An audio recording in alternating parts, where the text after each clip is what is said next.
Go on, Mum. Yes, guys, you know what time it is. It's your boy David at the Irish Shade, bringing you your Wednesday weekly podcast, all things Tottenham, with my main man Marcelo, Charlie, and Ashley. How's things? How are you, Marcelo?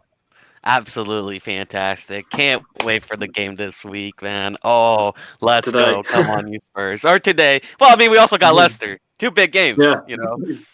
Yeah. How are you, Charlie? Yeah, fine as always. Pleasure to be on as always, David. I'm buzzing for the game later. If we can make a real statement today, that'd be insane, but it's going to be difficult. But overall, yeah, I'm looking forward to it, and I'm really pleased to be here on the channel as always. Yeah, 100%. Everybody loves this terrible tree of me, Marcelo, and Charlie. But today, I decided I'd add someone else in, and it's Ashley. How are you keeping, Ashley? Tell everyone a little bit about yourself. Buzzing, thank you, David. Yeah, big Tottenham fan. Can't wait for the game. A little bit nervous, but excited at the same time. Yeah, I'm looking forward to a good game. I'm hoping it's going to be a good open game today. But thank you for having me on the channel, and I'm looking forward to it. Yeah, no problem at all. It's no problem. I love just bringing on Spurs fans from all over and chatting and having the crack. But look, we'll get into it. So basically today, what I want to talk about, obviously we're going to talk a little bit about the match, get you fans pumped up. We're going to talk a little bit about Jan Vertonghen's injury. And then we're going to talk a bit about the Europa League draw. A nice handy draw there as well, so that's perfect. So look, we'll get into it. About the match today, Marcelo, do you want to take it away? Let's get them pumped. You're the man. This is the night. This is the night where we make statement that we are champions. Come on. I've been waiting for this match ever since Madrid, bro. I still remember Madrid. Origi always goes in my head every time I see that damn team, bro. And I listen, I'm not a man of much praying. I don't pray a lot. But I ask one thing from you, Jose Mourinho. Grant me revenge, bro. I want to set those Reds on fire. And we're going to do it tonight. Tottenham, this is a new age for us. New empire. Come on, Jose Mourinho. Bring us to glory. Jose Mourinho's Lily Whites is the team to win us the Premier League. Come on, you Spurs. Oh, that's the hype guy. Charlie, go on. Yeah, Set us up for this game. Yeah, 100%. I agree with what Marcelo says. After Madrid, it hurt. We're still waiting for revenge after obviously losing the 2 games last year. It's about time we got some luck against Liverpool.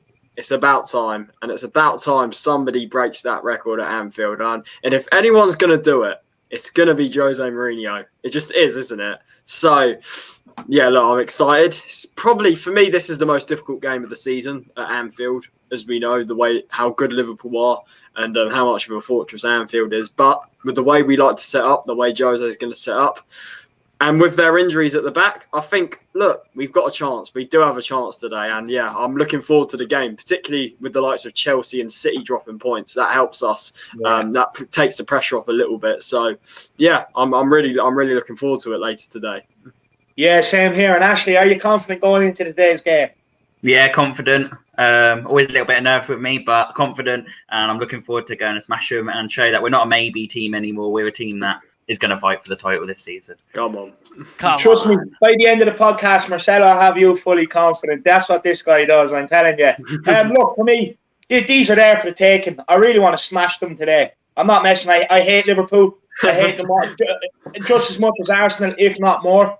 There's a lot of my friends that will probably be watching this later, dying for me to eat my words. But look, it's not going to happen because even if we do lose, I'm going into hiding, so they won't find me. So that's perfect.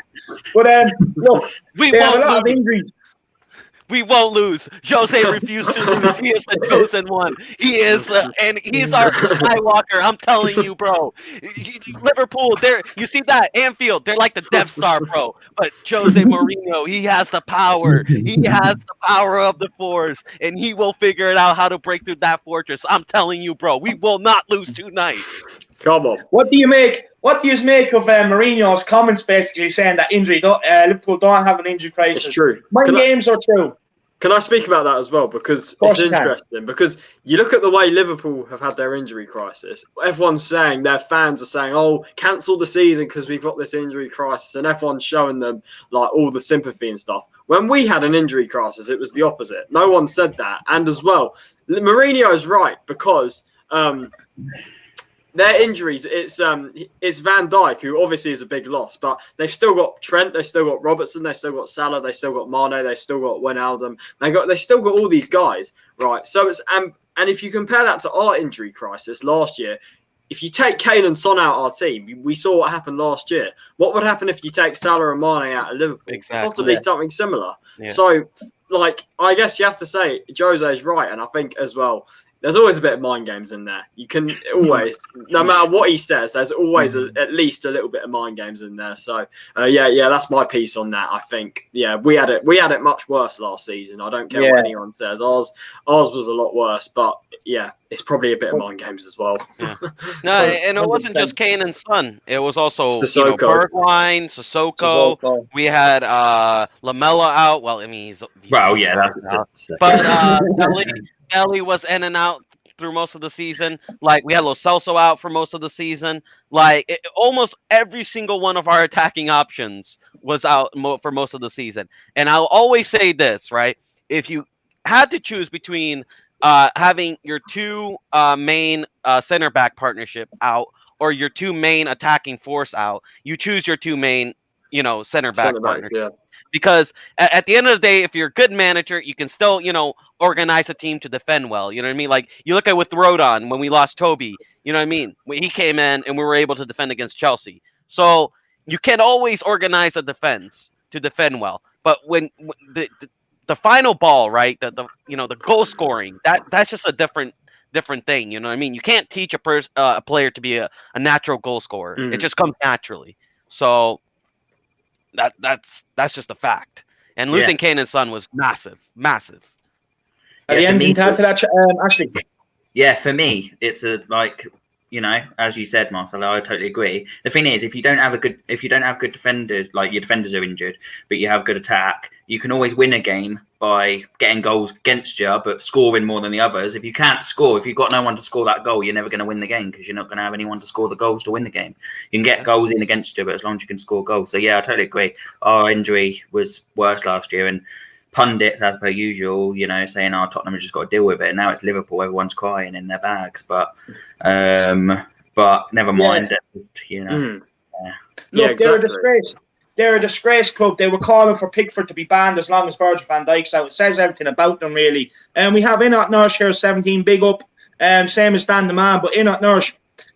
Big up David Harris, Charlie, THFC, Marcelo and Ashley. I'm getting a lot of hate from Liverpool fans. Send them my way. I'll deal with them for you. I love winding them up. So make sure you tell them to get onto the Irish shade, and I'll sort them for you, lad. And you know what?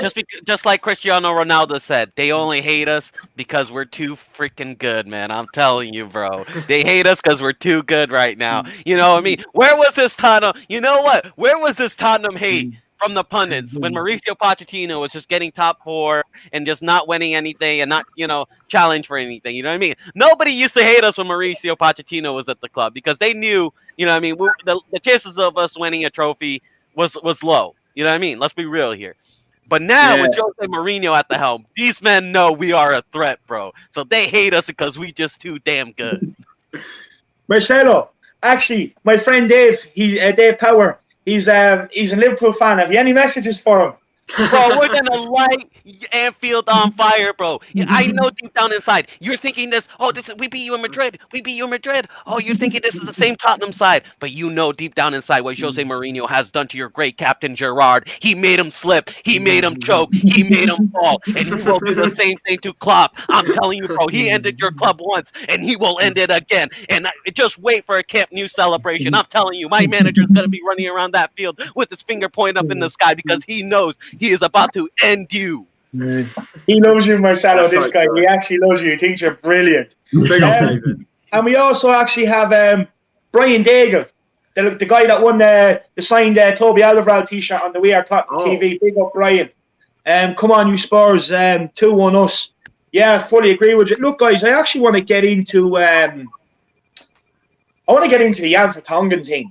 About him basically coming out and saying that the head injury affected him for months after, and he was playing on because he was trying to earn a contract with another club or Tottenham. And look, that affected him. He wasn't at the same level or anything like that. And look, only when the lockdown came in and there was no training sort of thing that he became better. What do you make on that? I guess I'll take it. I mean, listen, I didn't want to sell Jan Vertonghen. I did not want to sell him. I thought, I was willing to give him another season, bro, because, I mean, if you really think about it, I know last season he had a poor season, but the season before that, in our Champions League run, he was probably our best defender. And, the seasons before that, he was probably our best defender. So I felt like he was just having an off season. I felt like maybe his fitness wasn't there. Maybe he needed to figure it out. Because, I mean, like, you look at Toby right now, right? He had a horrible season last season. I mean, he looked slow. Everybody was saying There his was no face was on. protection, no CDM there. Now we've got Højbjerg. So maybe, as you said, maybe we did let Vertonghen go too early. Yeah, and I wanted to sell Sanchez, bro, but everybody was telling me, oh, but Sanchez is 24 years old, Vertonghen is 30. Bro, I don't care about age. Let's be real. I don't care about age. I care about how you play, bro. If you're letting 3 goals in, you can be 21, 22, 23, 24. I don't care. You know what I mean? The man is a calamity. He's a mistake waiting to happen. Vertonghen, he can defend. He knows how to defend. He just had an off season. I was telling everybody that we shouldn't have sold Vertonghen, in my opinion. No, I totally agree. I don't think we had enough cover. I don't think still don't have enough cover. I think we should have kept him, even if it was just the fact of cover. I think he was good enough to get in our first team. But if you can argue the fact that he should have stayed just so that we had that extra cover for Europa League or something like that. Because if we get an injury like Dyer or Toby, obviously we've got Tanganga and Sanchez, but Tanganga, Mourinho's already said it. He likes him on the right, and Sanchez is the only other one. And he's obviously not really there at the moment. So, just for cover, I would have kept Vertonghen. Yeah, exactly. And I'll just add to that as well, because the problem we've got now is that obviously, like, we can register Roden in Europa League squad, but the problem we've had in the group stage is obviously we're going to give the likes of Toby and Dara a rest in the Europa League group stage, which we did. But the problem is, because Roden can't play, it leaves you with Tanganga and then Sanchez, for me, I've never been his biggest fan, but it's just got to a point this season where the guys just can't defend. How can you be a defender if you can't defend? It just makes zero sense to me. And I think even Vertonghen at 33 or even 34 now, I still think that with Højbjerg in front of him, because the reason why him and Toby looked so exposed last year, because there was no CDM last year. Now with a CDM, you can see how much better Toby's got this year. And I think something similar could have, maybe not to the extent with Jan Vertonghen because he's 33, but he definitely would not look as exposed as he did before. But the thing is with Sanchez just makes a mistake every game. That's the thing. You can't rely on Sanchez to be positionally good. You can't rely on him to sort of keep his concentration for 90 minutes. That's the thing. And I think with Vertonghen, yes, he might not have the pace Sanchez does, but what Vertonghen can do is he's very good at positionally. Awareness is very good. And his out-and-out defending is good. It's just with Sanchez just lacks concentration for me. Yeah, for me, look... sorry, go ahead, Marcelo. No, go ahead, David. I've been talking too much. I'll let you say. Go on. You go on, then I'll go on. Okay, I was gonna say also, like, I just think it's also important for guys like Tanganga to have a guy that like actually knows what he's doing next to him. You know what I mean? Like Vertonghen, you know what I mean? Like Tanganga, he like you said, David, he doesn't look at Sanchez and say, what did I do? He looks at Ledley King. You know what I mean? Yeah. Like he has to look at Ledley King and be like, I'm sorry, boss. I'm working with the clown here. I don't know what I have to do here. So like, if you had Vertonghen there and you had a guy with experience, he could teach Tanganga the ropes that he needed, right? During the game. And, like, he can get that communication across. And also, I said it last season, it wasn't Toby's and Vertonghen's fault that we were just getting split open, bro, because we had no fullbacks, we had no DMs. It was just long balls to Kane and and just vibe. You know what I mean? That was our game plan. And it just like when people figured out that game plan, they just split our wings open. You know what I mean? Now we got two proper fullbacks. Aurier's improved. We got Reguilon. And then we got, the Iron Man himself, bro, Man of Steel, Højbjerg. And, and they're doing the defensive duties. They're helping us out, making a compact team. Now, if you had Vertonghen there, and, I would prefer Vertonghen also in these Europa games over Sanchez any days. You know what I mean? 100%. So, like, if we had him there, he could have taught Tanganga the ropes. He would have been more protected. And, I think we would have conceded less goals. Yeah, look, for me, as soon as I read it, a little bit of me was kind of hurting, to be honest with you, because he's a player that everyone was saying was over the hill and he was past his best. But we didn't really know about the effect that that injury had on him, the clash of heads against Ajax in with Toby Alderweireld, and the fact that we weren't able to give him minutes before he left, and give him a send off from the crowd. I'd actually love to see the guy be given a testimonial at Tottenham, to be honest with you, and because I honestly think you will get fans turn up. Like, this is a guy that I think gave us 8 years at Tottenham, if not a little bit longer. Do you know what I mean? He was absolutely super. He could play left back. He could play centre back, and he scored some great goals, some memorable goals. Even his performance against Dortmund sticks in my mind. And look, I was a bit upset to read it, because if that was the case, and the club doctors and the likes of Jose and all knew, why didn't we keep him? That's my question. Why didn't we keep him and get rid of Sanchez? Like, at least Vertonghen can pass on the experience, like you were saying, Marcelo, to the likes of Tanganga, Joe Roden there, and it would have been great in the Europa League for us. You know what I mean? So I just don't understand why, if they knew about it, why didn't we keep him? Yeah, and you know what? Call me biased. I said it last season. I don't care how bad Vertonghen is. He's the guy that, for me, merited a second chance. First of all, and personally, you know me. Like I said, he's one of my top 5 favorite players. In Tottenham of all time. He's definitely up there. So it's just like, for me, I wanted him to retire at Tottenham. I wanted him to just stay at Tottenham. I didn't want him to leave. Just like Harry Kane, I don't want. I love Vertonghen so much, bro. So like, I felt like we did him dirty. I felt like we should have given him a second chance. Yeah, look, like, to me, I just felt gutted reading it, if I'm honest. I really did. I just felt gutted. It just incredibly harsh on the lad. But at the end of the day, like, why don't these players or the clubs come out and tell you what's going on? Do you know what I mean? Like, look, I can understand that we were short players last year and he had to play. But if that was the case, surely we should have rewarded him for it. Yeah. That's a great point, actually. I think, and as Marcelo said, I just want to mirror that a little bit. At the end of the day, we've only got to look at Ledley King. Obviously, I know it's a bit different because he's not a player, but just what he's brought to the dressing room and how he's trained the defenders to work as they did. I mean, Tottenham were always, the last couple of seasons, a bit of a leaky defence, and what he's done there. And sometimes even if they're not on their top game, just the experience they can bring and the training that they can bring. Like, I keep saying it a little bit different, but I keep saying about Gareth Bale this season, because obviously a few people are saying he's not on it yet, and he's not performing as well as any of us should expect he would. But I think he's bringing just that character, and that he's won everything there is to win, and just bringing that to the dressing room can be more than playing well on the pitch sometimes. So I think Vertonghen could have stayed for, like I said before, for Europa League, and just bringing that experience. Yeah, 100%. I'll just add to that. I just want to add something as well. Yeah, I agree. I think Vertonghen, having him around now, even if he's not playing regularly, he would add to the in terms of what we got with Højbjerg, all these guys, add some leadership, add some experience in there, sort of young defenders like Tanganga and stuff that are coming through.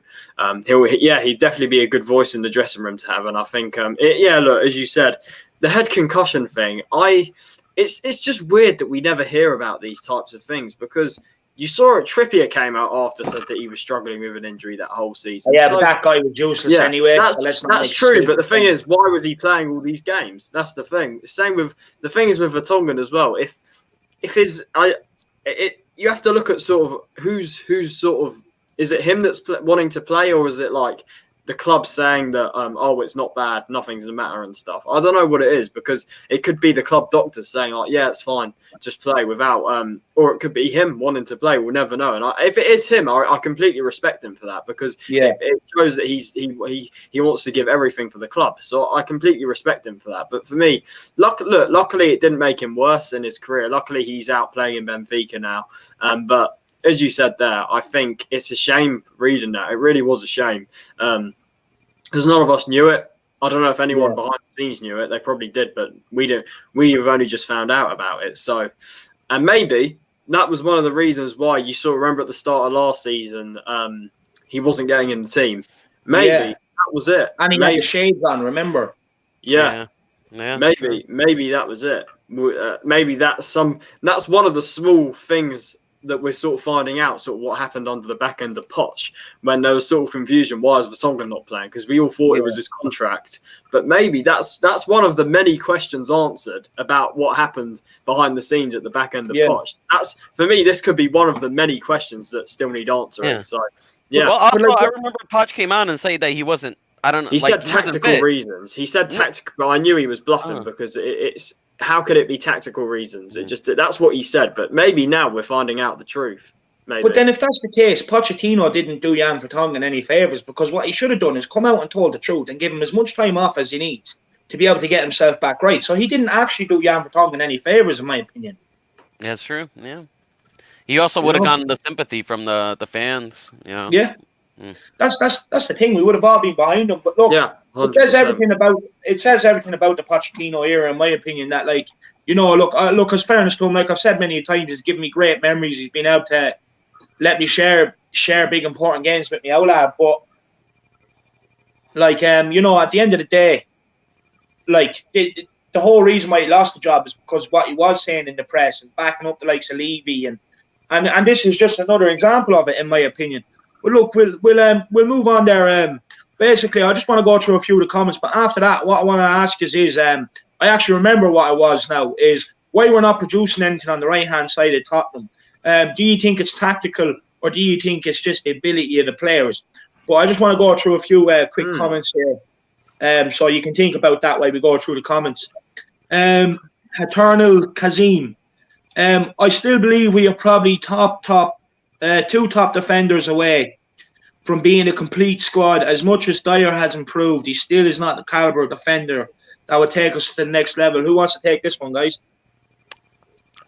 Listen, I already said it. I feel like Dyer's, if there's ever a person to get, you know, exposed in this match, it's Dyer. You know what I mean? Because Liverpool are a team that play the high press. Dyer's passing is not too well. He's gonna need to be at top of this game, because if he miss passes to a guy like Mane or Salah, you know what I mean? Even the likes of Wijnaldum as well. These guys are intelligent players. Like, exactly. Literally. So as I said, this is the type of game you just can't make a single mistake against Liverpool. Yeah, absolutely. Because they're gonna take away their chances. This isn't Timo Werner. You know, Timo. You know, mistap Werner. You know what I mean? Like, yeah. You know, like, like it ain't these guys. You know what I mean? Those guys, you can give them the plate, you can give them, you know, the dinner, give them, you know, put the sauce on top, hand it to them, and then, you know, they'll spill it. You know what I mean? Like Salah and Mane, they don't spill their dinner. You know what I mean, bro? So we got to be careful with that. So there's a validity to that point, in my opinion. Yeah, they're clinical, aren't they? Liverpool are clinical, so they can't give away. I mean, I think people know that if they've seen me on We Are Tottenham TV, I'm a big critic of Dyer. I'm always slagging him off most of the time. He has improved, but I do agree with the comment. I would like to see us to go in January maybe and even try and get another defender. Because Dyer has improved, but as Marcelo said, you know, he now and again, it's just now and again he can. And teams like Liverpool, you can't do that because they're too clinical. Do you know what it is? I'll add to the point there, Ashley. The thing is, with the difference with Dyer and Toby is because we know that both of them have been excellent overall this season, but I think the fine difference is with Toby. He's a lot more sort of calm, composed, and he's very good at his positional awareness, and he's just a complete defender. We know how good he was, and we're seeing that again this season. His sort of the best of Toby, and I think this is the difference. The difference with Dyer is that with Dyer, yes, he's aggressive. He's a fantastic sort of out and out defender, but the problem with him is that his positional awareness isn't like Toby's. I think it's improved a lot. Don't get me wrong, but it's still not at the level of Toby's. And I feel with Dyer, as Marcelo said, if anyone's going to make like a brain fart, it's Dyer. That's the thing. I just feel like every now and then, like for example, you said his passing, that counts as a brain fart. I just feel like with him, he's just someone he has that brain fart in him. You know what I mean? Like I just laugh at it now, but the thing is, it's rather annoying because you saw against Man United last season in the 1-1. Sort of in the first game back from lockdown, giving away the penalty when for 90 minutes he was fantastic in that game, but in that one moment, I don't know why I'm laughing, but it's just comedy, bro. Yeah. You know what I mean? Like you pick the guy up, you're like, I remember that game. My friend Callum, he's a big fan of Dyer. He supports Dyer, and I was like, damn Callum, like bro, like this guy can play football. I mean, like he's looking like a top defender. I was bigging up Dyer throughout the whole game, and then he goes in and does that one thing. It's that one. The thing is with him, he can have a good game the whole 90 minutes, but the thing is that sometimes he just has that one moment which just completely overshadows it. Like you saw. Yeah. But look, as I said, I'll give him credit where it's due. He has been fantastic this season, especially in the big games. But I think it would be good to get in another defender. Maybe sell someone like Sanchez, get in like a Skriniar or someone like that. Just like someone similar to Toby in the sense that they're just an out and out, calm, composed defender that's just completely reliable. So for me, look, it all depends on whether we will sell Sanchez. To be honest with you, I don't think centre back is top priority anymore. I honestly don't. For me, look, Dyer and Toby work. Toby's like an FBI agent. He's slick. He's got the nice hair, the good suit. He's got all the skills. And then Dyer's like the cop on the beat, where he just, he's kind of teaching him, and he's going to make mistakes. But you just have to keep on him, keep an eye on him, keep watching him.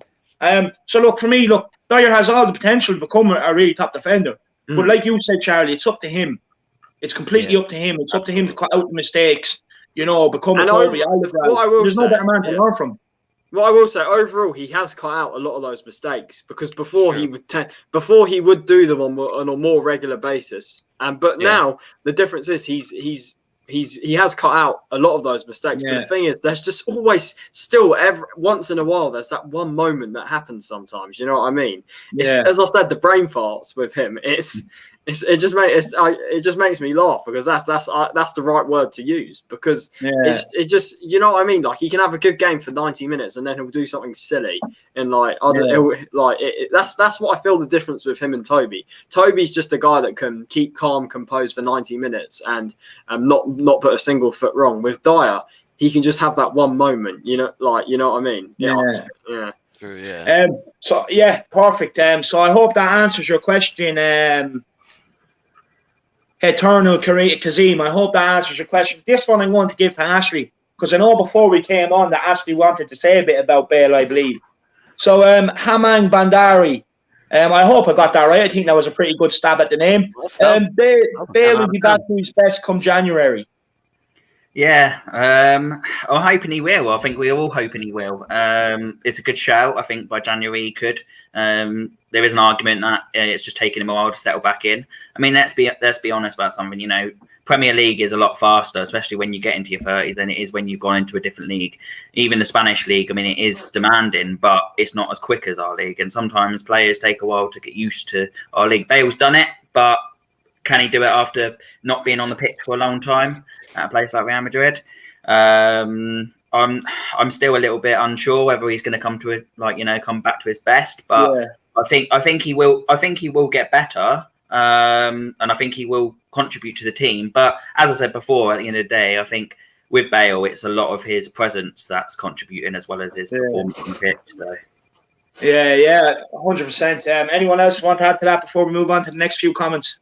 You see, when I go on a player's back, right, I always look at it like, what's going on with them? Do they have an excuse, like a proper excuse for why they're performing like that? And, you know what I mean? Like, do they add something to the team? Now, for me with Bale, right, he has a proper excuse as to why he's not performing to the levels we expect of him. Because I don't care who you are. If you don't play football for 2 years, it's going to take a long time. It's not going to take 10 games to get back to that top level. Football is muscle memory. You know what I mean? Like, and to build that muscle memory back again, you know what I mean? To build that speed, to build that same, explosive, power, it takes a long time. You know what I mean? Like the training pitch won't do it. You need game time. You look at Endon Baller and you look at him when he first came into the Premier League, he was playing football and he struggled. It took him a year to develop to the league. Now just imagine a player who hasn't played football for 2 years. You know what I mean? So like expecting him to come back in 10 games is completely unreasonable. And 2, Bale does offer something in this club. You look at that free kick, you look at some of his dribbles, you look at what he can do going forward. He has been looking good. You have seen flash of brilliance from him. And I just think we just need to give him time. I'm not going to get on his back. Yeah, I agree. So we'll just play through more comments. We have Pierre-Emile Brickhouse, Heiberg. I'm ready to win He was on today. my stream as well. Is it You're the real always one? ready, Pierre. You're always ready. We can count it's on the you. real one. I'll tell you, that is Pierre-Emile Højbjerg, bro. He knows. He just knows we love him, bro. And then we have the Rebler here. This is one I was actually chuckling at when Ashley was talking about Bale. This is why I just found it funny. How old Does does he Charlie think not I have am? school? I am watching this while in class. Keep up the good work. Come on, How you old does Spurs. he think I am? I left school. Like, I don't go to school. I'm past that. I'm in college. Like, I don't go to school. How old does Marcelo said it? I look younger than he thought. Like, Yeah, so, I did think you were 15, Charlie. I'm not I'm gonna not. lie, bro. I'm 17. So yeah. Don't worry I just about it. found it I'm funny. 26 and I still get asked if I'm like 16 a lot of the time. Don't worry about it. Yeah. But look, lads, we'll move on. I don't know who wants to take this first. What is the problem with our right-hand side? Is it tactical or is it just the players? Do you know? Go on, Charlie. I want to make a point because I feel I'm not sure what it is because we used to say when Lucas Moura was playing on that side that it's the same with Lucas Moura. He's a guy that's he runs all day for the team, but he lacks a bit of end product. But the thing is, with what we said about Bergwijn before, is that he's a guy that probably is more direct than Lucas Moura and probably does have more of a goal threat. But the thing is, when we've chucked Bergwijn on that right-hand side, it's pretty much exactly what it was with Lucas Moura. So for me, it could be a bit of both. I feel Bergwijn, he's a quality player. We know this. When he came to the club, his first game against City, he was quality. He was started off so well. But it's been rather disappointing this season. Just overall, he hasn't scored yet this season. He just hasn't really hit the ground running this season. So I don't know what it is on that right hand side because even when Gareth Bale's played there, we've sort of seen it as well. So it's really strange. I don't know, but luckily we've got Kane and Son who are getting all the goals and stuff. But the thing is, I do worry a little bit about that right hand side because I just feel like we're not getting enough goals from either midfield or the right hand side. So yeah, it could be a bit of both. It could be tactical. It could be quality. It could be anything. It's quite a difficult question to answer, to be honest. I want to know what you guys think. Yeah, I mean, I'd love to come in on this because this is a big thing for me, the right hand side. I mean, I think it's one of our most. We've got loads of players that can play there. If you've got everyone fit, obviously you've got Lamela, you've got Bale, you've got Moura, and you've got Bergwijn. It's 4 players that can all play in that position, but we just can't seem to get anyone that gets it right. And for me, Moura's just not there. I like Moura's pace, but he's just not there for me. He's just not on the same level as the players for me. Bergwijn, I think Bergwijn does a lot for the team. He does a lot of running up and down the pitch, and he does a lot good defensively. But attacking wise, he's just not ready for Tottenham. I think also with Bergwijn is, as I said before, players take a while to settle in. He's come from Ajax or someone PSV, like that. PSV. Thank you. I couldn't remember exactly. I knew it's that league. I think it'd take him a while to settle in. I mean, we need a son, don't we, on the right-hand side? Go back to the days. This is just obviously one of my opinions, but go back to the days where we had Lennon and Bale on the wings. It was one of my favourite wings of Spurs, and I think that a pace on the wings worked. And I'd like to see someone. I don't know who I would. Maybe a Adama Traore from Wolves. I would like to see maybe come in. Someone like that. That's got. How much would he cost? He'd be like 80 million or something. Traore. Yeah, I know he would. But I'd like to see him. Yeah. The thing is, Adama wouldn't work because Adama is like the same thing that people He's criticize not done about well. Moura. He's not done that well this season, Yeah. Adama. He's had a slow also- start. He's also always been a player that what we criticize of Moura and Bergwijn of being. He's a player that will run up and down the pitch, that will dribble, the ball very well, but his final product is not there. Yeah. You know what I mean? Like, although it did improve last season, it did improve a bit last season. And the thing is with Adama is just his pure strength and he's the fastest player in the world statistically, Adama, and probably one of the strongest as well. So I think he's a joy to watch when he just dribbles past people. But the thing is with Adama, again, as you said, just a sort of lack of end product in a way. You see, my plan is to maybe fixing that right-hand side. It's because I feel like Stevie, he plays a lot better on the left. He does. You know what That's I his mean? natural position, yeah. You see him when he plays on the left, he plays really, really, really well. In fact, some of his best performances were on the left. They were. And And like if you look at Man City, I think he played on the left. You look at like Wolves, he played on the left. You look at a lot of his performances, his best performances, he played on the left. Now, Son, he can play on the left and right. Either way, it doesn't matter with him, and he still scores goals. So I think put Son on the right and put Stevie on the left. Yeah, and I think that is probably the best way we can solve that solution, because for Son, it doesn't matter where he plays. He can play left, right, middle, back, center back, central midfield. He can score from anywhere, bro. The man is a genius. So I say stick Son on the right and put Bergwijn on the left, and I think we got a real front three. Yeah, look, for me, people are praising, Bergwijn, he does all the defensive work. Like I said yesterday, it's like hiring a chef who can't cook but cleans up after himself. You know what I mean? And making excuses. You're going to need everyone doing defensive work today. That's for sure. But the thing is, if you're going to play a Bergwijn on the right to do that defensive work, why not just put Sissoko there? Sissoko will do the same work. Do you know what I mean? At the end of the day, you don't praise your right winger for his defensive work. You praise him because he's supposed to attack. He's supposed to provide something. And for me, the guy's just not doing it. But look, I don't want to be slating the guy because he does have all the ability in the world to be able to do it. It's just not happening for him right now. But then my thing is take him out of the team. Give Lucas a go. Come on, believe it, my Stevie. I know. Listen, I know you're not happy with them right now, David. But I still believe in Stevie. I just think we need to stick on the left. In him. I believe in him. He's a young player. He's a young player. But what I'm saying is, look, don't get me wrong. I'm not turning my back on him. I still believe him. I think he's a fantastic prospect, and we've done very well to get him in. But my thing is take him out of the team right now. Take him out and put Lucas in there. Give Lucas his chance. Give Bale a chance. If not, play Lo Celso there. Because me and Matty Hayes were talking about this. Big up Matty, actually. He's in the comments. And if you want to come on, just drop a comment and I'll send you the link. I'm not sure if you're working or not. But look, for me, the thing is, you could play Lo Celso there because, as we know, the right winger tends to, in Mourinho's formation, tends to come inside a lot, which creates a space on the outside for Aurier. So you could play Lo Celso there. You know what I mean? You could play Lo Celso there, and it gives us a different dimension to our attack.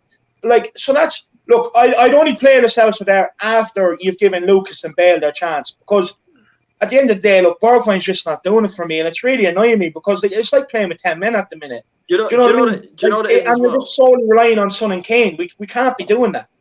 Do you know what it is as well? It's weird because what's strange is when Bergwijn was sort of on form in a way, because when we came back from lockdown, he scored against Man U and everything, and he was on form in general because I remember when he played a couple of games, he was good.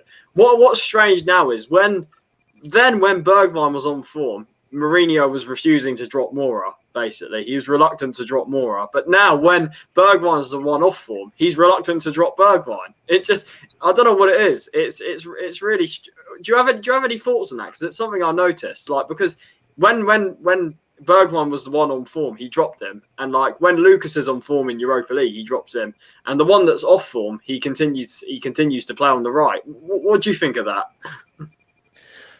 Look, I can get his loyalty to Bergwijn and keep playing him. I do understand what you're saying about that, but look, I'm saying he did it with Moura last year. Yeah. Now he's doing it with Bergwijn. Yeah, looking at it, for me, it seems to be that Moura's going to play a lot of the cup games and Bergwijn's his man for the league. But it's not right. For me, if a player's not doing it, you haul him off and you bring someone else on to give them a chance.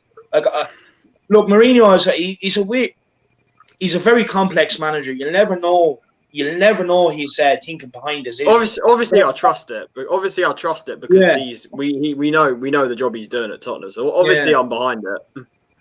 Well, I mean, he's doing the same. He did the same thing with Melito in a little bit. You know what I mean? Melito, when he was, firing on the striking, he also told Melito to play on the wing. And now Melito, when he first started playing on the wing, he wasn't that good. To be honest. And I think he was playing Eto'o up front and then Melito on the wing or something like that. And a lot of the fans were, really thinking that's just such a weird thing because Melito was firing in the middle so much. Why would you play him on the wing? But then it started working. And Melito start, developing in that world. Yeah.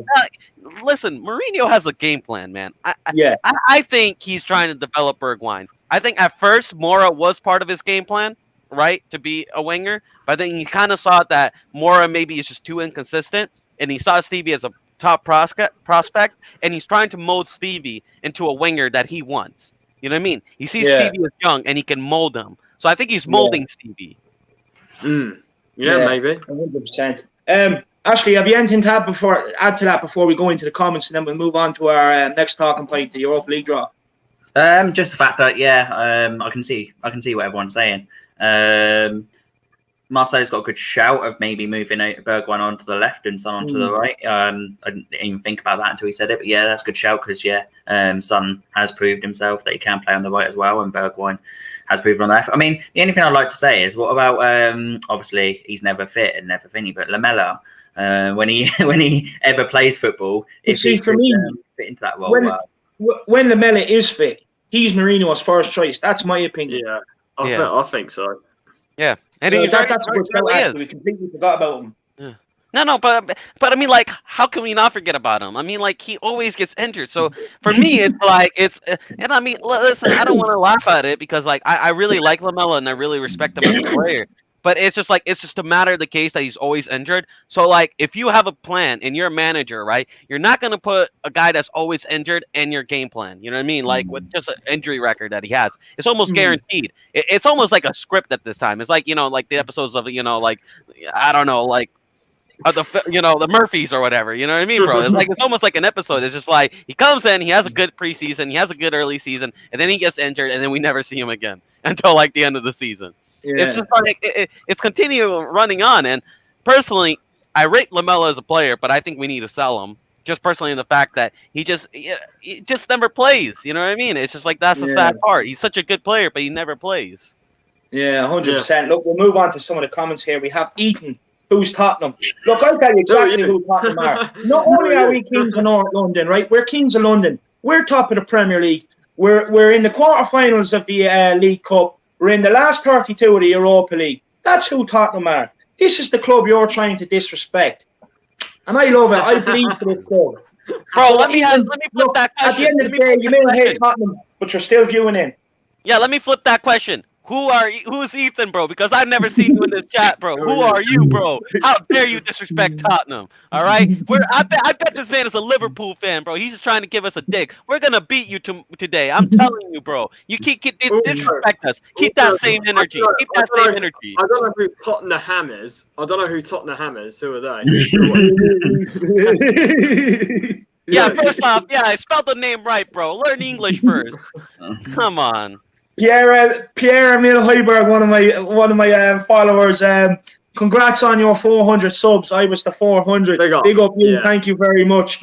Clash of the Clans with Jack. He's always in the comments as well. Big you up, man.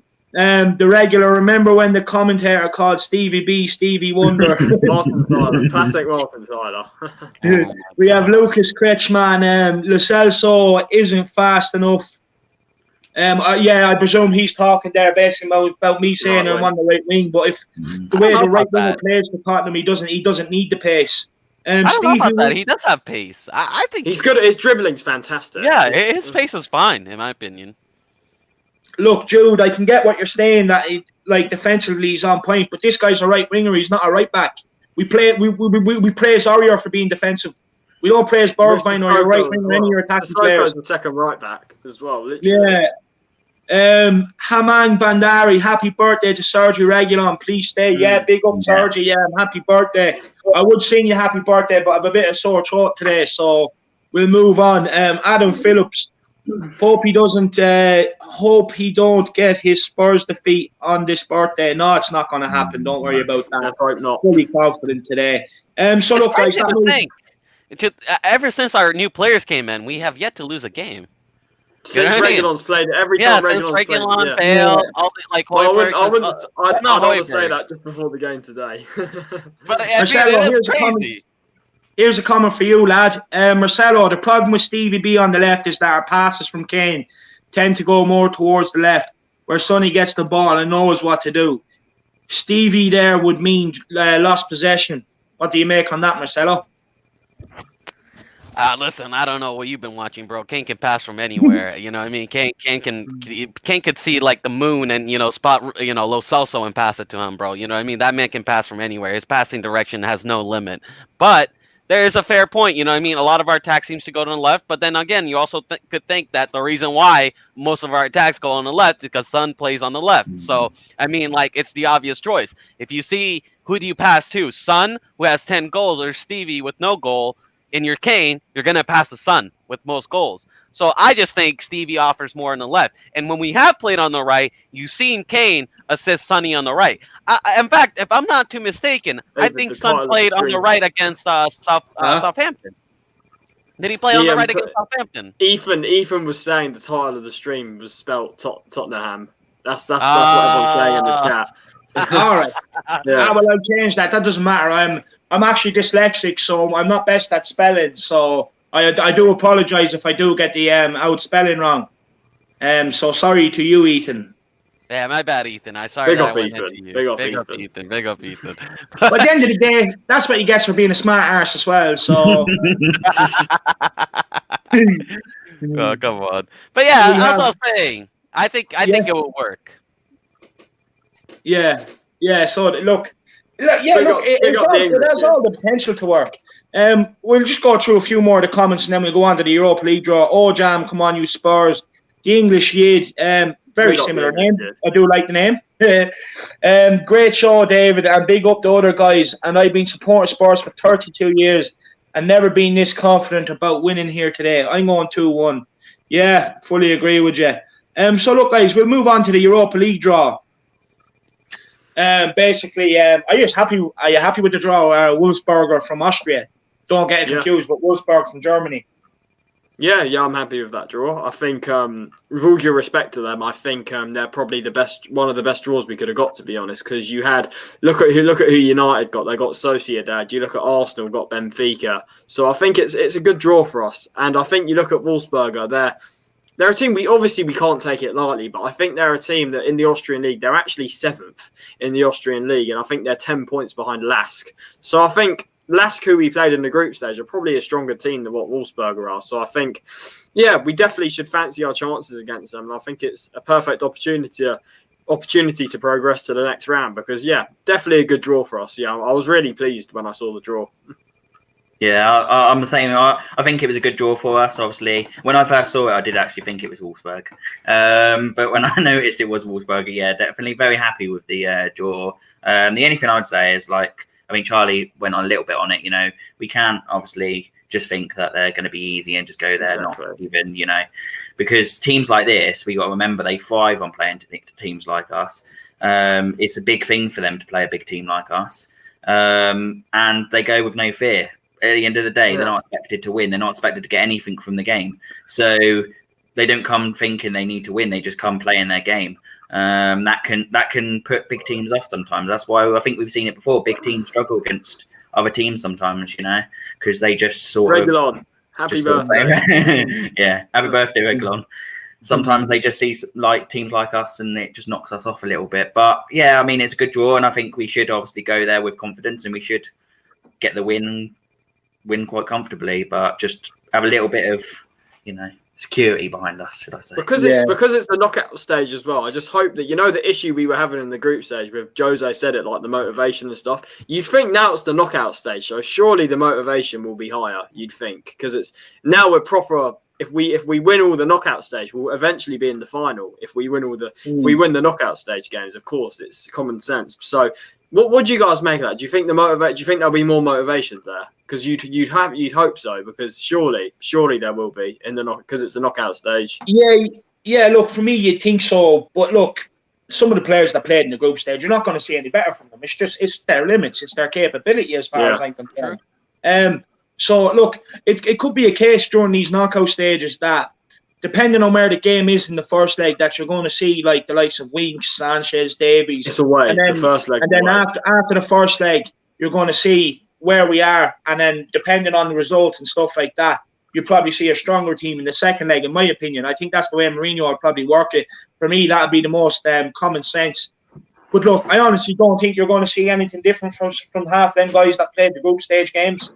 I don't think all of them are going to play. I think when we do get to that game, I think it won't be the team that was in the group stage, but I still think there'll be a few changes. Like you might see the odd change, like Lo Celso in for Ndombele, and I think maybe Doherty for Aurier. So I think there'll be a couple of changes, but I think overall he'll go. Like for example, I think Lloris will come back in goal. I think you might have one of Kane or Son starting. So I think it will be a mixture, to be honest, in the round of 32, and then if we can progress, the team will get stronger and stronger. If we can progress, of course.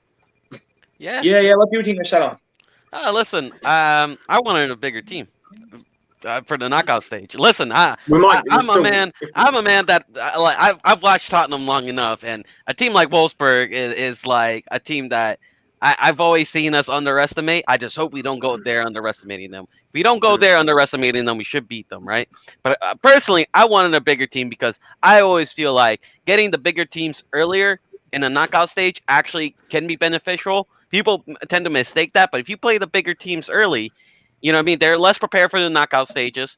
They're also with their fixture congestion, and we have a good, squad of depth, and we could have taken advantage of that. So I was a little bit upset. I kind of wanted a bigger team, and I wanted to see what we're made of. You know what I mean? If we beat Wolfsburg, we might get one in the next round. So. Yeah, so that's good.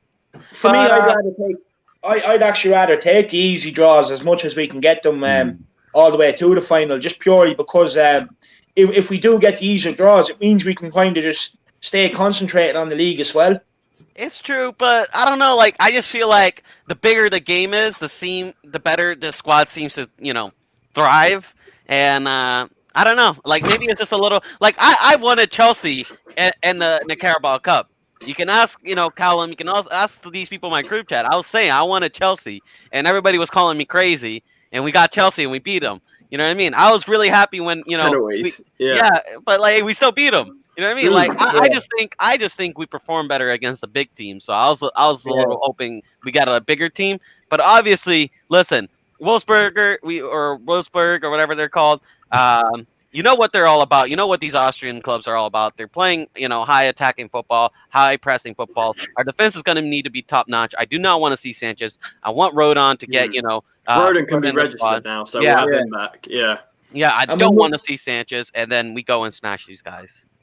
And 100%, I do agree with you. We'll move on to Ashley, and then I've one final talking point that's just after popping into my head. Actually, I'd be interested to know what you guys make on it. But Ashley, are you happy with Europa League? Yeah, I totally agree. I see where I see where Marcelo is saying he wants the bigger teams. I can see what you're saying because obviously you want that. You thrive on playing big teams, but I do agree with David. I do think that I want an easy one to go through.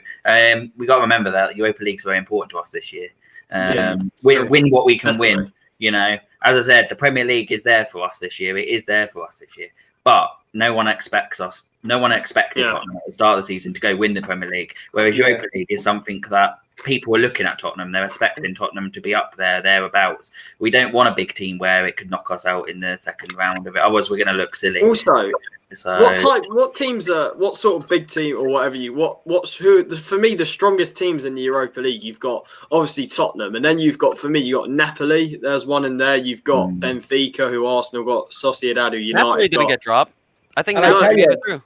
No, that's what I mean. They're one of. I'm saying they're one of the better teams. They're one of the better teams. That's what I mean. Napoli are one of the better teams in the competition. You got Leicester. They're going to make it Champions League.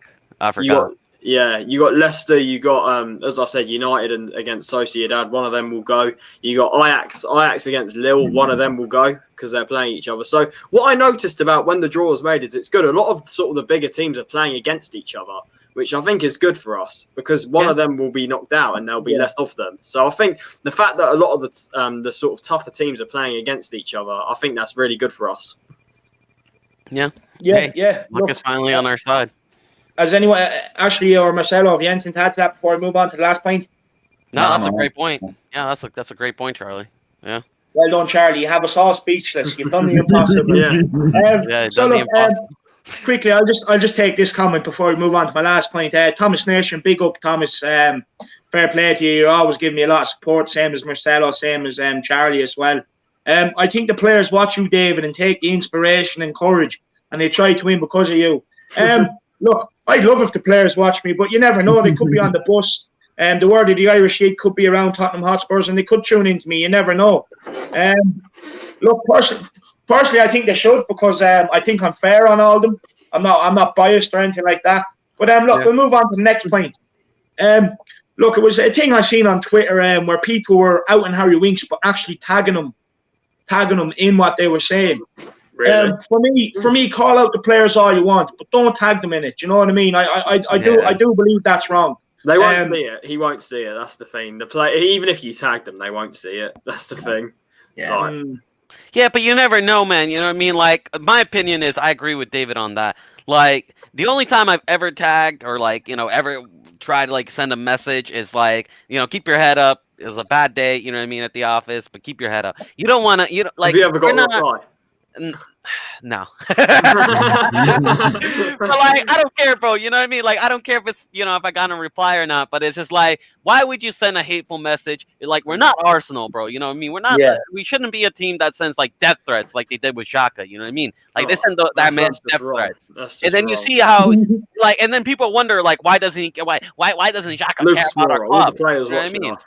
Hey, there we go. We got the whole squad watching. But like, you know what I mean? Like, it's just like they don't, like, you see Arsenal, they don't respect the their fan base because their fan base don't respect them. You know what I mean? You can criticize a player, but you can also respect the player at the same time. Like, I respect Winks, but I just don't think he's good enough. You know what I mean? But I'm not gonna go tell Winks, say like, oh, you're shit, you're garbage. You know what I mean? Get out of my fucking club. You know what I mean? All this and that. That's wrong. You know what I mean? Yeah. Like, you don't do that. Yeah, for me, look, at the end of the guy, look, we all know the guy's not good enough. But there's no need to be sending the hate to him on the social media and all. By all means, if you want to come on and call players out, come on the Tottenham shows that are on YouTube, the likes of myself, We Are Tottenham, Matty Hayes, Charlie THFC, and there's a few more there. Come on and have your opinion, but don't be having a go at the players. Do you know what I mean? As much as I don't think Winks is good enough, I'd never dare send him a message personally and tell him how much I hate him. Ashley, what do you make on this? Yeah, no, I totally agree. Like I said, there's many players that I like die at before, I've said, and that, but I would never call them out. I'd never go to them personally and say, because at the end of the day, they're still part of our club, part of our family, aren't they? Yeah. So while they're at Tottenham, they're part of our family. We should be behind our family. That's the way I see it. Also, David, going back on your point of supporting whether Tottenham players watch your thing, I will ask Graham if he will come on the show. Yes, do. That would be brilliant. He is got his schedule down to go on We Are Tottenham TV. I've got to tell Ben and Sim that later. But I'll ask if he can come on your show and try and give you a bit of support as well. Cheers, Ashley. If you could do that, that would be amazing. Agent Ashley, bro. Agent Ashley. He has all the contacts. He's a player that my father really I know, that's why. It'd be a dream come true. Look, if you could work that out, the next match I'm over, you're due a good night out. If you could get that going for me, that'd be brilliant. Got a very busy schedule, but I'll try. yeah. Look, even if you can't do it till January or whatever, do you know what I mean? As long as it takes. But if you could work it for me, Ashley, I'd absolutely love it. Thank you so much. I really do appreciate you going to put the effort in there. That'd be amazing. Charlie, have you anything else to add on the Winks thing? Yeah, look, as I agree, I think it's wrong if you're sort of sending abusive messages. I think that's wrong. I think, look, I agree with David. I think Winks, I don't think he's good enough. But the thing is, sending messages and online abuse, that's just wrong. You just shouldn't do that. And I think, because he's our player, as David said and Ashley said, I think you just have to sort of back him in a way. Because look, I don't think he's good enough either. But the thing is, I would never send any abuse because I have nothing against him personally, like nothing at all against him personally. It's just what I say is purely based on his footballing ability, not him as a person. That's purely what I say, because I've been on David's show a lot, and me and David have had a lot to say about someone like Winks. But the thing is, that's purely about his footballing ability, not him as a person. It's purely. So I think if you're sending messages, it's just wrong for me. It's just completely wrong. You shouldn't do that. 100%. Now, before we end the stream, guys, is there anything that you guys would actually like to talk about? Have you any points you'd like to talk about? Any points I'd like to talk about? Well, Tottenham is going to win the league. I've got an idea. Should we do predictions for all the games today? Yeah, let's do it. Yeah. One. Sure. I'll get them up on my phone. Before you do, I have a message. I have the game right here. By the way, I have a message to send out to the Harris Army. Look, the Harris Army out there have a job for you. Basically, I tried contacting Dennis Sorkin to maybe get him on my channel for about 20-25 minutes. He didn't reply. So I encourage all you Harris Army to send Dennis Sorkin a message and try and get him on my show. But as I said, be nice. Just put the pressure on. Put out a few tweets, tagging him in it to spread the word. And look, hopefully we can get the pressure on him to get onto the show. That'd be lovely. Come on. He's a guy I'd love to have on. So, but as well, Ashley, if you could work out the whole Graham Roberts thing for me, wow. I absolutely owe you one. I really would. My best. Wow. Have we got the fixtures up for the games today? Yeah, I've got them. So we'll start with in order. The first one we've got Arsenal against Southampton. 3-0 Southampton. 7-0. 7. I'm going 3-1 Southampton. I think Southampton are flying high this season. Arsenal, we know about them, but yeah, Southampton will beat them. I'm pretty sure of that. Actually, your father's actually a Saints fan, you were saying, isn't he? My father and my brother, because I come from Southampton. That's where I was born. Obviously, I support Tottenham because of the Graham Roberts, but Southampton's actually where I come from. So my dad and my brother both support Saints. Saints are a good team and they are doing really well this season.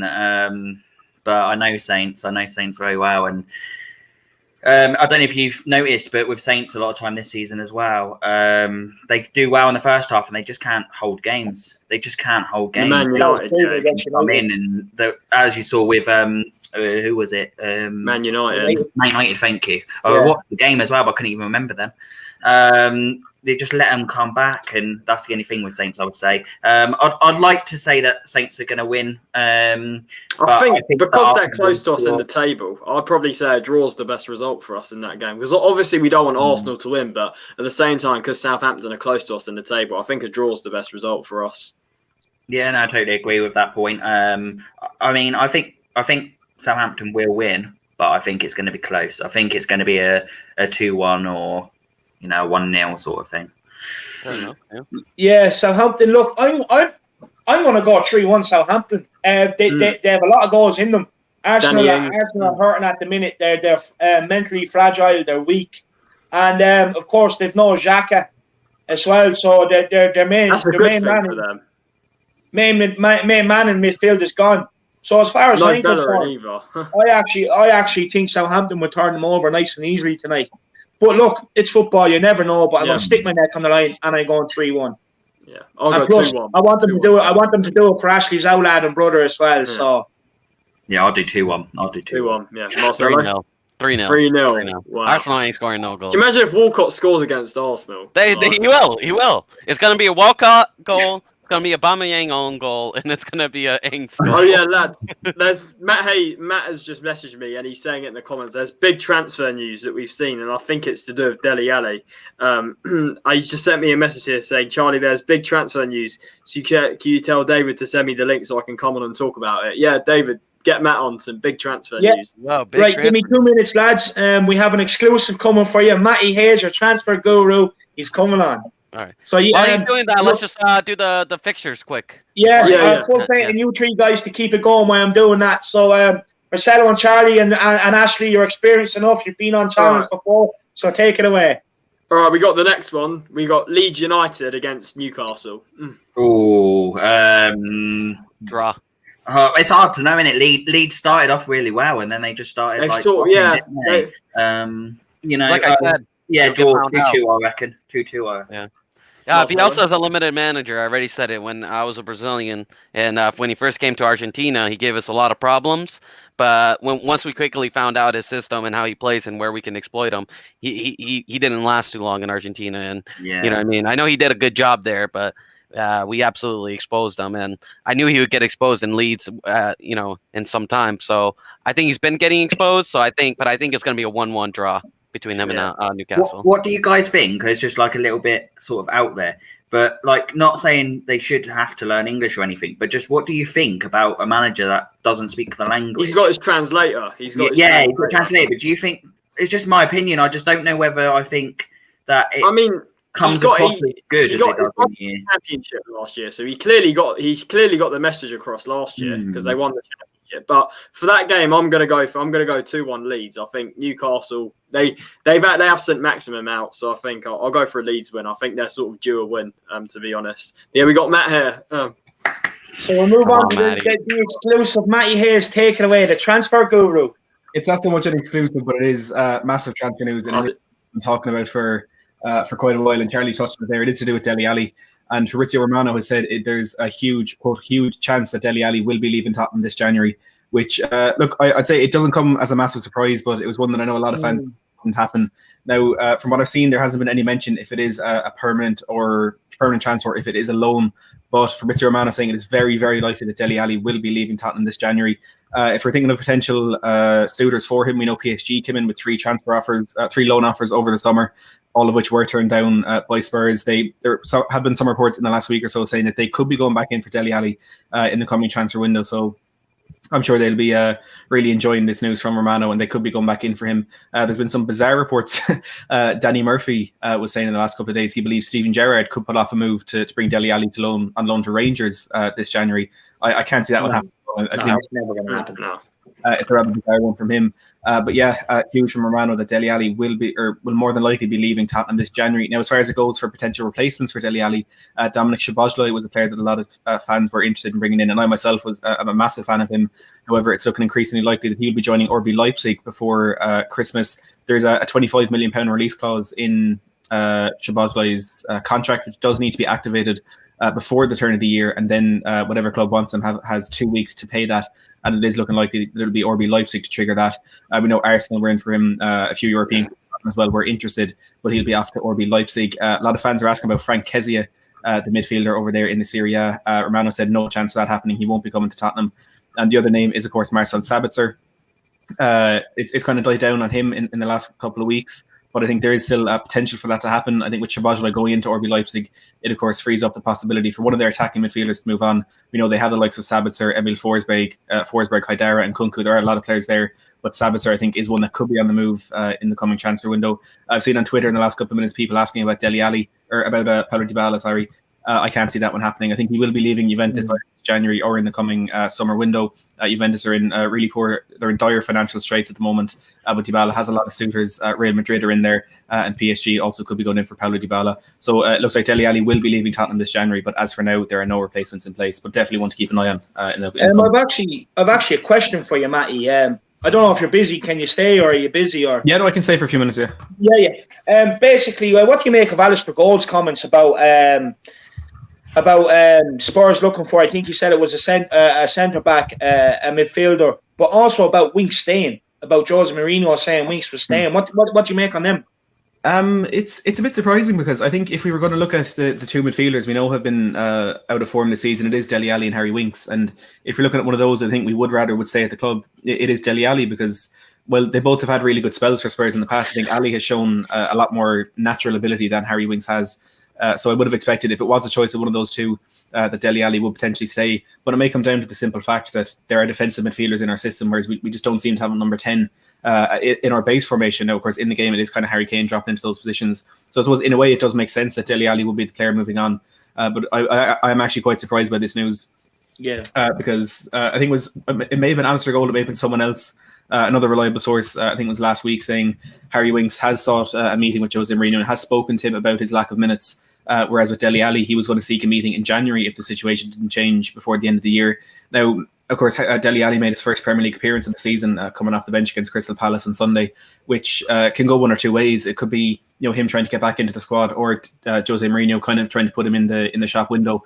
With this news coming out, I think it does kind of make sense that he did have that cameo appearance against Crystal Palace. I think for that 10 minutes he did play well, and he has played well in the Europa League. So it may be a case of him going in the shop window. As for our centre backs, I believe it's the comments where we're looking for a pacey left-footed centre-back, which is the natural replacement for Duncan Castles. Yeah. Duncan Castles. Yeah. So it is a natural replacement for Vertonghen. What do you make of the Jan Vertonghen, what he came out and said, Matty? I'd love to get your input on it. It's a really strange one, and it doesn't bode well for kind of the medical side of football, because the debate, it's always kind of rumbling under the surface. But with Raul Jimenez fracturing his skull, of course, a couple of weeks ago, and David Luiz actually staying on the pitch until half time after that collision, and of course the debate with dementia in older football players at the moment, it's really concerning. That I understand now, of course, why Vertonghen has come out and spoken about it, because it is extremely relevant, but it doesn't bode well for the Premier League in this debate going forward. It's bizarre. Absolutely bizarre that he was allowed to play for 9 months. He said he experienced regular dizzy spells And I think his vision was impaired a bit. I know I was watching a bit of the stream a while ago. You mentioned the sunglasses that he was wearing at times when he wasn't playing. It's really concerning. Sunlight, I'd say, hurting him. Yeah, but like 9 months out. Like I remember the collision with Onana in the semi-final against Ajax. It was a sickening one, and I remember he nearly collapsed on the sideline. So I don't know. It's worrying, but it's a thing that never should have been allowed to happen. Yeah. Yeah. Also, I had a question for you guys. Like, I know this is going to be a very, controversial question, but I know that Arsenal are looking probably going to, they're going to free up Ozil contract, make him a free player. Would you take Ozil as a number 10? No. Would you take him? Too much money. Think about it. No, but like we wouldn't have to take him for. I don't think we would have to take him for the 350 if he's a free agent. We can discuss that, right? But I'm just saying. Remember Ozil with Jose Mourinho? That man. That was prime Ozil. That was prime Ozil, bro. I'm just saying. That could be an option. And you know what? How good would it be? One of their talisman over the last 10 years coming into Tottenham and winning a Premier League. You know what I mean? You know the memes that they send about Sol Campbell? Oh, I always wanted to win the Premier League at White Hart Lane, so I moved to Arsenal. Imagine if we make the same meme, but with Ozil, bro. Come on. I'm telling you. Oh, God. That would be fantastic. I would take Ozil in the club, 100%. If you could guarantee me the same player that we were seeing at Madrid and in his Germany days, 100% I'd take him. But for me, we already have someone like Gareth Bale who hasn't played football in quite a time. Personally, I don't think we can carry another passenger like that in the squad. But look, it's a very interesting point. I was going to say you done an Alex on me when he mentioned Judas Campbell. But look, you have to turn it around. You made a good point about him playing under Mourinho and all before. Me personally, I don't want him anywhere near the club. I really don't. Too inconsistent nowadays. Just too inconsistent on ridiculous money. And we might, if we were to get him, we might have the same problem Arsenal have had for the last 3 years of having a player on big money that they just can't get rid of. So not for me. Ashley, any thoughts on that? I don't know what to say about that, to be honest. I was just having a quick look to see if there was any team news about ahead of any of the games tonight. That was all. I was just having a quick look to see if anything had come up yet, if there had been any injuries in any of the games or anything. But no, I don't think. I don't know what to say about that, to be honest. Mate. First of all, actually, just follow on from that thing. Apparently, Everton are interested in signing Dele Alli on loan until the end of the 21-22 season with an option to buy in January. But we'll have to wait and see where that one goes. What source is that? What source is the Dele Alli news? That he'd be leaving is Fabrizio Romano, and this one is citing Fabrizio Romano as well. But I'm not too sure. It is an Everton page, so I'll look into that in a second. But as for Mesut Ozil, Marcelo makes a exclusive. Marcelo makes a great point. Mesut Ozil was at his best at Real Madrid, and I've watched so much of that Real Madrid counter-attacking team. It was the likes of Ronaldo, Benzema, Di Maria, Mesut Ozil in that team that were keeping things ticking over. And Ozil was such a key part of that. But he's an Arsenal player, and I think even despite what Arsenal have done to him, I think he does still love the club. And I'm not too sure that would be a realistic viable option. It would be so good just sticking it to those Reds, bro. They're talisman. Imagine that. Him choosing to come to Tottenham and winning trophies. Oh man. They could never recover. They would never cope. They would never cope. I'd like to see Dele go though, in my opinion. I'm not a I'm not like to see him go permanently or on a loan, Ashley? Probably permanent for me. For me, I think Dele is a good player, but I think he's got to his level now. I can't see him getting up more than he has. I think he sort of got better as he played, and now he's like that level when he can't pitch it anymore. He can't get better. That's just my opinion. But some people, I can understand people's arguments that think he's really good, but I don't think he fits into our team at all anymore. The way we play now, and not for me, I'd like to see him go and get a bit of money for him, and maybe use that money for another defender. Yeah. Lucas Moura, there in the chat. There's also the chance of a lot of players that watch. There's also the chance of Gini Wijnaldum. I know he has a contract dispute. I don't know if he's. I think he hasn't signed it yet. I think he's looking for Barcelona though, isn't he? But I mean, if we could try to go get him, I don't know. The final here in Dele Alli. It is Fabrizio Romano saying that Everton are interested in signing him. They want an 18-month loan deal with an option to buy. in the summer of 2022, and throughout that loan deal, they will pay his full wages. So it could essentially, if this deal is the one that is being looked into, it could potentially be essentially a permanent deal, but on paper alone for the next 18 months, then Ali could join Everton permanently in 2022. Carlo Ancelotti feels he's a player that could take the club to the next level, which if he's been watching him in the last year and a half, I think he may be wrong. But yeah, look, it could be a great move for Everton. Really disappointing for Spurs, but Ali potentially on the way out in January. I do not want him to go to a Premier League club. Not to a rival. I don't think we'll sell him to a rival. I don't think Levy would do that. And I think if he's going to go anywhere, it's PSG. That's the obvious one, because the BBC was saying that PSG are interested in taking him back. So I think that there's a lot of truth to that, because it is BBC who are extremely reliable. So yeah, it'd be interesting to see who. Oh no, sorry, go ahead. I was going to say it'd be interesting to see who Dele Alli would choose, because of course PSG are a much greater side. He win a lot more trophies over there, but his main worry at the moment seems to be getting into the Euro squad. And if he wants to be in the eye of Gareth Southgate, I think a move to Everton would definitely be better for him in terms of getting back into that England setup. So I think it'd be very interesting to see if it is both of those teams that are interested. As I would assume initially they're both loan deals. It'd be very interesting to see which one Dele Alli will go with. Well, I don't know about that, because PSG plays Champions League football, and what I mean, the biggest eyes are always on Champions League football. So I think if he's thinking of that, he wins a trophy, he does really well at PSG, and he gets Champions League football, I feel like he'll get more eyes from the public. Yeah. You know what I mean? Than playing Everton. Yeah, that's fair. And you look at as well with PSG. I also want to make a point. You look at someone like Moise Kean, who was terrible for Everton. He's gone to PSG. He's been banging them in. Maybe we could see something with Ali, where if he went there, he would regain his form, because it's a slower league, slower pace. Maybe PSG would be a better option, simply because it's just a league where he's more likely to regain his form than if he was to go to Everton. Yeah, it's still the Premier League, so maybe a new league would be good for him. It'll be interesting to see what happens with that. Yeah, look, for me at the end of the day, right, my old lad's 50 odd, he'd bang them in for PSG in that league. Let's be honest, you know what I mean? It's a one-horse league. But for me, on the Dele Alli situation, if we were going to sell Dele Alli, or if we're going to loan Dele Alli with a view to selling, I'd rather just sell him straight away and take the cash.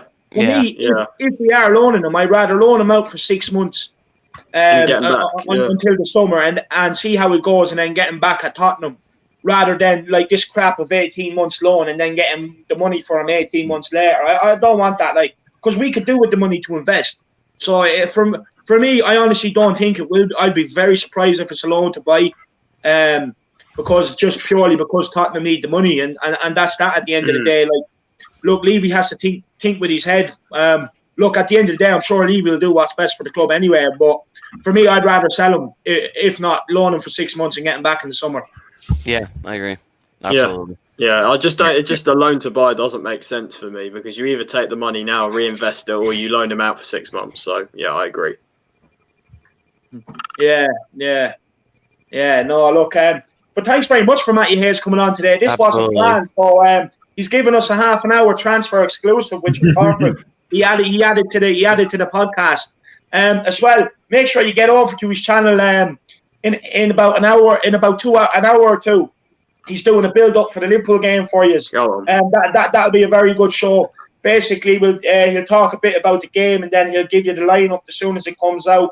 So make sure you get over there and check that out. That'll get you pumped up. Look, lads, if there's anything else you want to talk about before we end this stream? No, just follow Matty Hayes, one of the best, Tottenham pundits out there. You know what I mean? If you want the real news, you want the real facts, follow Matty Hayes. Forget Clown Sports, forget, ESPN FC, forget all those guys. Follow Matty Hayes. You know where's the real at. Follow the Irish Head. You know who's the real Tottenham fan here, the Irish Head. We are the Tottenham fans. You know what I mean? Don't think that, these guys like Jamie Redknapp represent Tottenham, even though he says he represents Tottenham. He doesn't. He's a Liverpool fan, all right? So, just follow us. Follow these guys, and let's be together, and come on, you Spurs. Make sure you smash the subscribe button down below. Get David to 500 subscribers before Christmas, and head over to Charlie's channel as well. Let's get him to 1,000 subscribers. Yeah, as well. Follow Charlie as well. Thanks, guys. Actually, I have something to say to you, Charlie. You said 500 was ambitious before Christmas. I'm now up to 400. I've 8 or 9 days left to get another 100. Come on, David. Sorry, go ahead. Yeah, I said, look, I'm sure. Look, you're getting there. You're growing very fast. So I think it's definitely realistic now. That's for sure. I'm gaining some good traction. But look, thanks very much, Marcelo. It's been a pleasure. Ashley, as always, thanks very much for coming on. And as well, if you could work out that Graham Roberts thing for me, I'll be forever indebted to you. And like I said, I'll get you a good night out next time I'm over in England. Matty Hayes, thanks very much for coming on and give us transfer exclusives. I know I was on to you about doing some transfer shows over the next couple of months together to get you on, basically. And so I'm sure, look, that'll go ahead depending on schedules and stuff like that. And again, thanks very much for giving up the time to come on today. And Charlie as well.